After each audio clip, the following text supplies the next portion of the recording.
friends, this is Jyoti Verma. Today I am going to start with Historical and Sociological Foundation of Education.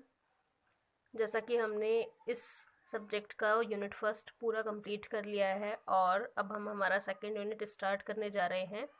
तो इस subject के अंदर हम हमारा next topic यानी कि सेकंड यूनिट का नेक्स्ट टॉपिक स्टार्ट करेंगे, भारतीय शिक्षा का समकालीन विकास, प्राथमिक शिक्षा का सार्वभौमिकरण यानी कि contemporary development of Indian education, universalization of elementary education, UEE. तो ईई का मीनिंग यही हो गया, एलिमेंट्री एजुकेशन। तो आगे हम इसके बारे में देखेंगे कि बेसिकली जो एलिमेंट्री एजुकेशन है या फिर यूनिवर्सलाइजेशन ऑफ एलिमेंट्री एजुकेशन है वो क्या है।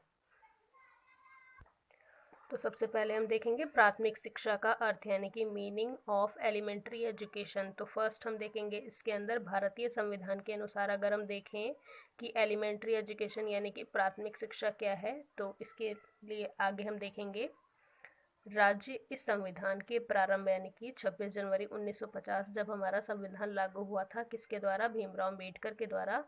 तो 26 जनवरी 1950 के 10 वर्ष की समय अवधि में सब बच्चों को 14 वर्ष की अवस्था प्राप्ति 14 वर्ष की जो अवस्था है उसकी समाप्ति तक निःशुल्क और अनिवार्य शिक्षा मतलब फ्री एजुकेशन और compulsory education, free and compulsory education शिक्षा के लिए प्रावधान करने का प्रयास करेगा। मतलब भारतीय संविधान के अंदर ये दिया हुआ है कि जो 14 वर्ष तक के बच्चे हैं उनको निःशुल्क और अनिवार्य शिक्षा का प्रावधान करने का प्रयास किया जाएगा। तो आगे है इसके अंदर, the state shall endeavor to provide within a period of 10 years from the commencement of this constitution January 26, 1950। तो इसके अंदर है बेसिकली हमारा कि हमारे संविधान के अनुसार 14 वर्ष तक के बच्चों को निःशुल्क और अनिवार्य शिक्षा दी जाएगी। बेसिक इसका जो बेसिकली हमें लिखना है इसके अंदर वो यही पॉइंट हमें इसके अंदर इंक्लूड करना है कि फ्री एंड कंपल्सरी एजुकेशन बच्चों को दी जाएगी हमारे भारतीय संविधान के अनुसार।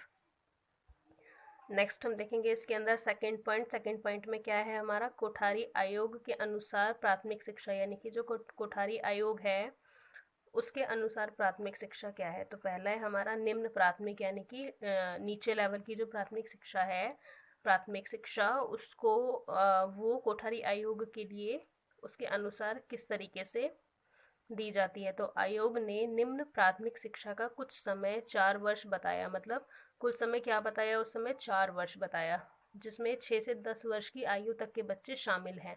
मतलब निम्न प्राथमिक शिक्षा 6 से 10 वर्ष तक के बच्चे ले सकते हैं। और उच्च प्राथमिक में क्या है, आयोग ने उच्च प्राथमिक शिक्षा का कुल समय 3 वर्ष के बच्चे शामिल हैं, मतलब इसमें कुल 3 वर्ष तक के बच्चे शामिल हैं।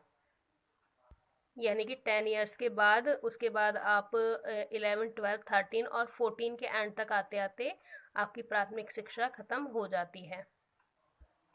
नेक्स्ट हम देखेंगे थर्ड पॉइंट हमारा इसके अंदर, पंचवर्षीय योजना के अनुसार प्राथमिक शिक्षा क्या है। तो पहला इसमें 5 वर्ष की शिक्षा, इसके अंतर्गत 6 से 11 वर्ष की आयु तक के बच्चों के लिए 5 वर्ष तक शिक्षा की व्यवस्था है।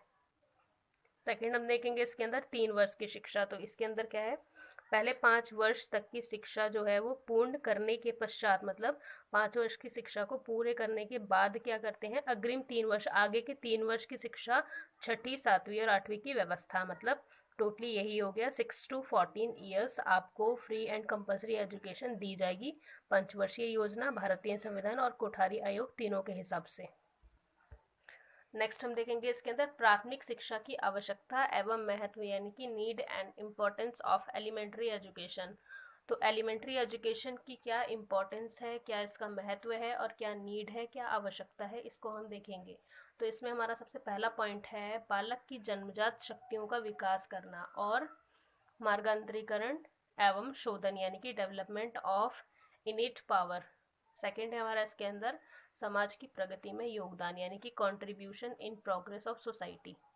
थर्ड है हमारा इसके अंदर राष्ट्रीय विकास यानी कि नेशनल डेवलपमेंट। फोर्थ है हमारा इसके अंदर लोकतंत्रीय जीवन शैली यानी कि डेमोक्रेटिक लाइफ स्टाइल। नेक्स्ट है हमारा फिफ्थ जिसके अंदर है राष्ट्र की उत्पादकता में वृद्धि यानी कि जो राष्ट्र की उत्पादकता है उसमें वृद्धि हो, इंक्रीज इन प्रोडक्शन। सिक्स्थ है हमारा इसके अंदर माध्यमिक शिक्षा की तैयारी यानी कि preparation of secondary education. Seventh है हमारा इसके अंदर सेल्फ एजुकेशन यानी कि स्व शिक्षा। एट्थ है हमारा इसके अंदर दैनिक जीवन की आवश्यकताओं की पूर्ति यानी कि fulfilment of daily needs. Ninth है हमारा इसके अंदर निरक्षरों को साक्षर बनाने की सहायक, मतलब इसमें जो निरक्षर है जिनके पास शिक्षा नहीं है उनको साक्षर मतलब उनके अंदर लिटरेसी लाने के लिए सहायक होना, मतलब helpful for transforming a illiterate person. Tenth है हमारा इसके अंदर अंतर्राष्ट्रीय स्वभाव का विकास यानी कि डेवलपमेंट ऑफ इंटरनेशनल अंडरस्टैंडिंग। तो ये 10 पॉइंट्स थे जो हमारी नीड भी है और इम्पोर्टेंस भी है हमारी प्राथमिक शिक्षा को लेकर। नेक्स्ट देखेंगे हम इसके अंदर प्राथमिक शिक्षा का विकास यानी कि डेवलपमेंट ऑफ एलिमेंट्री एजुकेशन। इसका मतलब डेवलपमेंट किस तरीके से हुआ, तो सबसे पहले हम देखेंगे वैदिक काल में प्राथमिक शिक्षा का विकास किस तरीके से हुआ। वैदिक पीरियड में, वैदिक काल में उपनयन संस्कार, मतलब जब बच्चों का एडमिशन होता था उस समय पर गुरुकुल के अंदर शिक्षा दी जाती थी, तो उस समय बच्चों का उपनयन संस्कार किया जाता था। वैदिक काल में उपनयन संस्कार के पश्चात शिक्षा अनिवार्य थी, मतलब पहले उपनयन संस्कार होगा उसके बाद शिक्षा अनिवार्य हो जाएगी, कंपलसरी हो जाएगी स्टूडेंट के लिए। ब्रह्मचार्य आश्रम प्रत्येक व्यक्ति की शिक्षा दीक्षा हेतु निर्धारित किया गया था, मतलब ब्रह्मचार्य होता था उस समय पर कि जब तक आप शिक्षा ले रहे हैं मतलब एक तरीके से आपको गुरुकुल में ही रहना पड़ता था। नेक्स्ट देखेंगे हम इसके अंदर सेकंड बौद्धिक काल यानी कि बुद्धिस्ट पीरियड के टाइम पर किस तरीके से एलिमेंट्री एजुकेशन का विकास हुआ। बौद्ध काल में गुरुकुल एवं आश्रम शिक्षा व्यवस्था के अतिरिक्त विशाल महाविद्यालय एवं विश्वविद्यालयों का विकास हुआ, मतलब उस समय पर आश्रम का और विशाल विश्वविद्यालय या महाविद्यालयों का विकास हुआ। पश्चिमोत्तर भारत में इनसे भी पूर्व तक्षशिला, मतलब एक तक्षशिला जो आपने सुना होगा इसका नाम, तक्षशिला विश्वविद्यालय विश्व में विख्यात शिक्षा का केंद्र रहा था। हिंदू मंदिरों को भी शिक्षा का केंद्र माना गया उस समय पर। नेक्स्ट हम देखेंगे थर्ड पॉइंट जिसमें है मध्य युग यानी कि मेडिवल पीरियड। जब मुस्लिम काल आया था, मेडिवल पीरियड में जब मुस्लिम्स का राज था उस समय पर मुस्लिम्स का शासन था, तब जो हमारी एलिमेंट्री एजुकेशन थी वो किस तरह डेवलप हुई।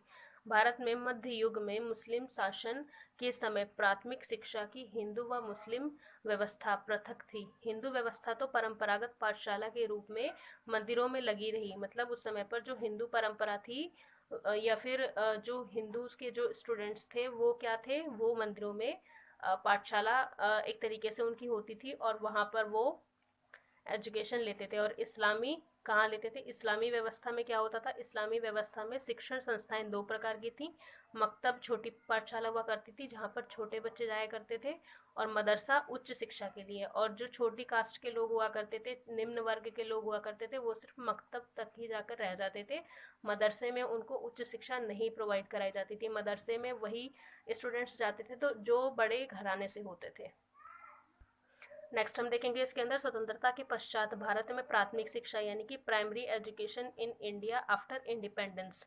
तो इसमें देखेंगे हम आगे संविधान की धारा 45 के अनुसार 45 के अनुसार इस संविधान के लागू होने के 10 वर्षों में राज्य 14 वर्ष की, मतलब हर राज्य उस समय पर क्या है 10 वर्षों में राज्य 14 वर्ष की आयु सीमा तक के देश की समस्या बालक बालिकाओं के लिए शिक्षा जो है वो एक तरीके से अनिवार्य होगी और निशुल्क प्राथमिक शिक्षा की व्यवस्था करने का संकल्प लेगा हर राज्य। उसके बाद है भारतीय संविधान 1950 ईस्वी में लागू हुआ था, मतलब जो भारतीय संविधान है जैसा कि आपको पता ही है 26 जनवरी को गणतंत्र दिवस मनाया जाता है, 1950 में हमारा संविधान लागू हुआ था। अतः 10 वर्ष की अवधि 1960 ईस्वी, मतलब उस समय पर जो 10 वर्ष की अवधि थी, 10 वर्ष की अवधि 1960 ईस्वी मतलब 10 वर्ष के बाद अगर हम देखें तक समाप्त होती थी, मतलब 10 वर्ष पूरे हो गए उसके बाद ये समाप्त हो गई 10 वर्ष की अवधि। संविधान की धाराओं के अनुसार 1960 ईस्वी तक 6 से 14 वर्ष की आयु तक के जो विद्यार्थी थे उनकी प्राथमिक शिक्षा सार्वभौमिक अनिवार्य हो जानी चाहिए थी। आगे हम देखेंगे भारत में प्राथमिक शिक्षा का सार्वभौमिकरण यानी कि universalisation of elementary education in India. तो किस तरीके से सार्वभौमिकरण हुआ प्राथमिक शिक्षा का भारत में। तो लगभग 100 वर्ष पूर्व की अगर हम बात करें तो लगभग 100 वर्ष पूर्व भारत में शिक्षा की स्थिति काफ़ी निराशाजनक थी। मतलब उस समय पर शिक्षा हर कोई नहीं ले पाता था, ना के बराबर ही शिक्षित लोग थे उस समय पर।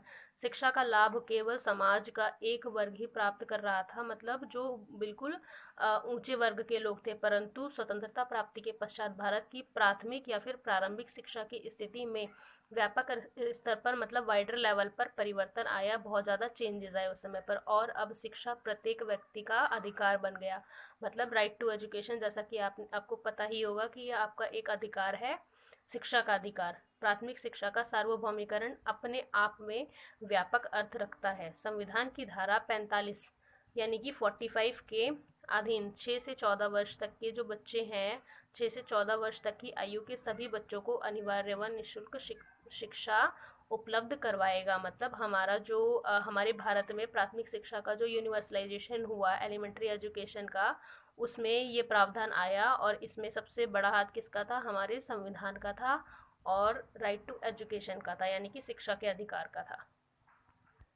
नेक्स्ट हम देखेंगे प्राथमिक शिक्षा के सार्वभौमिकरण की समस्या, यानी कि problems of universalisation of elementary education. तो एलिमेंट्री एजुकेशन के अंदर क्या क्या प्रॉब्लम्स आई जब उसको यूनिवर्सलाइज किया गया? तो फर्स्ट है हमारा इसके अंदर राजनीतिक कठिनाइयाँ आई, पॉलिटिकल डिफिकल्टीज। तो पॉलिटिकल डिफिकल्टीज क्या थी? अंग्रेजी शासन में यद्यपि शिक्षा व्यवस्था का कार्य भारतीयों के हाथ में 1936 से ही आ गया था, किंतु फिर भी हमारे नेता प्राथमिक शिक्षा की उन्नति तथा विकास की ओर ध्यान नहीं दे सके। उनके सम्मुख युद्ध, देश का विभाजन, शरणार्थी समस्या, महंगाई, बेरोजगारी जैसी अनेक समस्याएं रही, इसलिए एलिमेंट्री एजुकेशन को बढ़ावा नहीं मिल पाया। सेकंड हम देखेंगे सामाजिक व धार्मिक कठिनाइयाँ, यानी कि सोशल एंड रिलीजियस डिफिकल्टीज। तो इसमें क्या था? भारत की अधिकांश जनता निरक्षर होने के कारण सामाजिक परंपराओं से ग्रसित है। प्रमुख कुरीतियों अंधविश्वास, रूढ़िवादिता, छुआछूत, विधवा विवाह, सती प्रथा, पर्दा प्रथा, बाल विवाह, जादू टोना आदि हैं। इसका प्रभाव शिक्षा पर पड़ता है, मतलब सामाजिक और धार्मिक रूप से इसका प्रभाव शिक्षा पर पड़ता है। नेक्स्ट हम देखेंगे थर्ड पॉइंट हमारा क्या है? भौगोलिक कठिनाइयाँ, यानी कि जोग्राफिकल डिफिकल्टीज। जोग्राफिकल डिफिकल्टीज क्या थी? भारत एक विशाल देश है जहाँ नदियाँ, पहाड़, मैदान तथा पठार हैं। कुछ स्थान ऐसे भी हैं जहाँ सभी प्रकार की व्यवस्था करना कठिन कार्य है। आबादी बहुत बिखरी हुई है, छोटे छोटे गांवों की संख्या अधिक है। भारत में लगभग 8 गांव हैं, कुछ गांवों की जनसंख्या बहुत कम है। मतलब ऐसे 8 गांव हैं जहाँ की जो जोग्राफिकल डिफिकल्टीज हैं वो बहुत ज़्यादा हैं, अथवा वहाँ पर प्राथमिक विद्यालय खोलना असंभव है। जहाँ पर जैसा कि पहाड़ी या फिर पठार वगैरह ज़्यादा हैं और पहाड़ी इलाके हैं, ऐसी जगहों पर प्राथमिक विद्यालय खोलना असंभव सा हो जाता है। फोर्थ हम देखेंगे आर्थिक कठिनाइयाँ, यानी कि इकोनॉमिक डिफिकल्टीज। तो इकोनॉमिक डिफिकल्टीज क्या क्या है? देश की आर्थिक स्थिति अच्छी नहीं है, यहाँ प्रति व्यक्ति आय बहुत कम है। जैसा कि आपको पता ही है कि जो इनकम के सोर्सेज हैं वो हैं, लेकिन उनकी जो इनकम होती है वो बहुत कम होती है। अधिकतर लोग गरीब हैं, उन्हें भरपेट भोजन भी कठिनाई से प्राप्त होता है। बहुत से ऐसे लोग हैं जो भोजन का भी अरेंज एक तरीके से बहुत कठिनाई से कर पाते हैं। ऐसे व्यक्ति काफ़ी संख्या में हैं जो अपने बच्चों को पढ़ाने की मामूली फीस, किताबें व कपड़े आदि भी नहीं दिलवा पाते। फिफ्थ है हमारा इसके अंदर भारत में कठिनाइयाँ, यानी कि लैंग्वेज डिफिकल्टीज। तो लैंग्वेज डिफिकल्टीज में क्या है? भारत में अनेक भाषाएं बोली जाती हैं। प्रायः प्रत्येक जिले के बाद भारत में अंतर आ जाता है, मतलब हर जिले में जो भाषाएं हैं उनमें अंतर आ जाता है। अध्यापक प्रत्येक भाषा का ज्ञान नहीं प्राप्त कर सकते, क्योंकि वो ज़्यादा से ज़्यादा बाइलिंगुअल या ट्राइलिंगुअल हो सकते हैं। देश में अनेक भाग ऐसे हैं जहाँ की भाषाएं समझना कठिन कार्य है। ऐसे स्थानों में शिक्षा प्रसार बहुत कठिन समस्या है। नेक्स्ट हम देखेंगे विद्यालयों की समस्या, प्रॉब्लम्स ऑफ स्कूल। तो इसके अंदर क्या है? बढ़ती हुई जनसंख्या के साथ साथ प्राथमिक स्कूलों की संख्या में भी बहुत वृद्धि हुई है, किंतु उनकी दशा बड़ी दयनीय है। कुछ एक विद्यालय ऐसे हैं जिनके पास अपने भवन हैं और वह अच्छे तथा उपयुक्त हैं। गांवों के व्यक्ति भवन निर्माण हेतु धनराशि जुटाने में असमर्थ हैं, क्योंकि क्या होता है कि लोगों के पास गरीबी है बहुत ज़्यादा, तो वो विद्यालयों की समस्याओं को सॉल्व नहीं कर पाते और एक अच्छे भवन का निर्माण नहीं करवा पाते।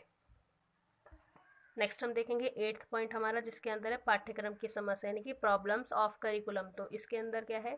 एक राज्य के सभी प्राथमिक स्कूलों में पाठ्यक्रम की समानता पाई गई है, वह पूर्व निश्चित तथा औपचारिक है, उनका प्रत्यक्ष संबंध स्थानीय परिस्थिति से नहीं है। इसके अतिरिक्त वह मुख्यतः संकुचित भार स्वरूप पुस्तकीय तथा सैद्धांतिक है, उसका जीवन से कोई संबंध नहीं है। मतलब जो करिकुलम है हमारा वो ऐसा होना चाहिए जो डायरेक्ट लाइफ से रिलेटेड हो। 9th है हमारा इसके अंदर वित्त समस्या यानी कि फाइनेंस प्रॉब्लम्स। तो फाइनेंस प्रॉब्लम्स क्या है? प्राथमिक शिक्षा के सार्वभौमिक के मार्ग में वित्त समस्या भी एक गंभीर समस्या बनकर उभरी है। प्राथमिक शिक्षा को सार्वभौमिक बनाना एक महंगी प्रक्रिया है तथा इसके लिए अधिक धन की आवश्यकता है, मतलब फाइनेंस की आवश्यकता है, और ये एक बहुत बड़ी प्रॉब्लम है। नेक्स्ट हम देखेंगे प्राथमिक शिक्षा के सार्वभौमिक के लिए सुझाव। मतलब प्राथमिक शिक्षा जो है उसको और ज़्यादा यूनिवर्सलाइज करने के लिए सुझाव, suggestions for universalisation of elementary education, जिसमें फर्स्ट है हमारा माता पिता को शिक्षित करना यानी कि टू एजुकेट द पेरेंट्स। प्राथमिक शिक्षा के सार्वभौमिकरण यानी कि यूनिवर्सलाइजेशन के मार्ग में निरक्षरता एक बहुत बड़ी समस्या बनकर उभरी है, क्योंकि पेरेंट्स ही निरक्षर होते हैं, इलिटरेट होते हैं। जब तक समाज में निरक्षर लोगों को शिक्षित नहीं किया जाता तब तक किसी भी उद्देश्य की प्राप्ति नहीं की जा सकती। सेकेंड है इसके अंदर हमारा आर्थिक सहायता यानी कि इकोनॉमिक हेल्प। माता पिता की निर्धरता प्राथमिक जो, जैसे कि माता पिता अगर पेरेंट्स पुअर फैमिली से हैं तो इनकी प्राथमिक शिक्षा के सार्वभौमिकरण के मार्ग में एक मुख्य बाधा है, जिस ओर सरकार को उचित ध्यान देना चाहिए। सरकार की प्राथमिक शिक्षा प्राप्त कर रहे सभी बच्चों को बिना किसी भेदभाव के सभी व्यवस्थाएं दी जानी चाहिए। थर्ड है हमारा इसके अंदर जनसंख्या पर नियंत्रण यानी कि कंट्रोल ओवर पॉपुलेशन। तो इसके अंदर है सरकार को चाहिए कि वह जनसंख्या पर नियंत्रण करने के लिए महत्वपूर्ण पहल करे, क्योंकि जैसे जैसे जनसंख्या में वृद्धि हो रही है वैसे वैसे बच्चों को विद्यालय में लाने की समस्या उत्पन्न हो रही है। फोर्थ पॉइंट हम देखेंगे इसके अंदर लड़की शिक्षा को प्रोत्साहन, मतलब टू एनकरेज गर्ल एजुकेशन। लोगों की जो रूढ़िवादी विचारधारा है उसको शिक्षा द्वारा परिवर्तित किया जाना चाहिए। उन्हें लड़कियों की शिक्षा के लिए प्रेरित किए जाने के प्रयास किए जाने चाहिए ताकि सदियों से सताम भोग रहे यह वर्ग को शिक्षा देकर हमें जागृति उत्पन्न की जा सके। फिफ्थ पॉइंट है हमारा इसके अंदर वित्तीय साधन यानी कि फाइनेंस रिसोर्सेज। तो इसके अंदर क्या है? प्राथमिक शिक्षा के मार्ग में वित्तीय समस्या बिल्कुल समाप्त करनी होगी, क्योंकि जब तक क्या होगा, इस समस्या का निदान नहीं होता तब तक माध्यमिक शिक्षा को अनिवार्य उद्देश्यों को प्राप्त करना संभव नहीं है। तो बेसिकली ये थे हमारे कुछ पॉइंट्स जिसके अंदर हमने देखा कि यूनिवर्सलाइजेशन क्या है, एलिमेंट्री एजुकेशन का वैदिक पीरियड में क्या था, बुद्धिस्ट पीरियड में क्या था, मुस्लिम पीरियड में क्या था, उसके बाद आज़ादी के बाद कैसा हुआ, और हमारी पंचवर्षीय योजना के अनुसार क्या क्या इसके अंदर चेंजेस करने थे, या फिर किस तरीके से बच्चों को 6 से 14 वर्ष तक के बच्चों को फ्री और निःशुल्क एक तरीके से compulsory education, free and compulsory education दी जानी चाहिए। क्या क्या कारण है अगर बच्चों को इस तरीके से एजुकेशन नहीं मिल पाती और उसके क्या क्या सुझाव हैं। ये सारे पॉइंट्स आज हमने इसके अंदर क्लियर करे। आई होप फ्रेंड्स आपको ये वीडियो पसंद आया होगा और आपको सारे पॉइंट्स क्लियर हुए होंगे। Thank you so much friends for watching this video. मेरे चैनल को सब्सक्राइब करें, वीडियो को लाइक करें, शेयर करें एंड कमेंट करें, and please press the bell icon for other notifications. Thank you so much friends for watching this video.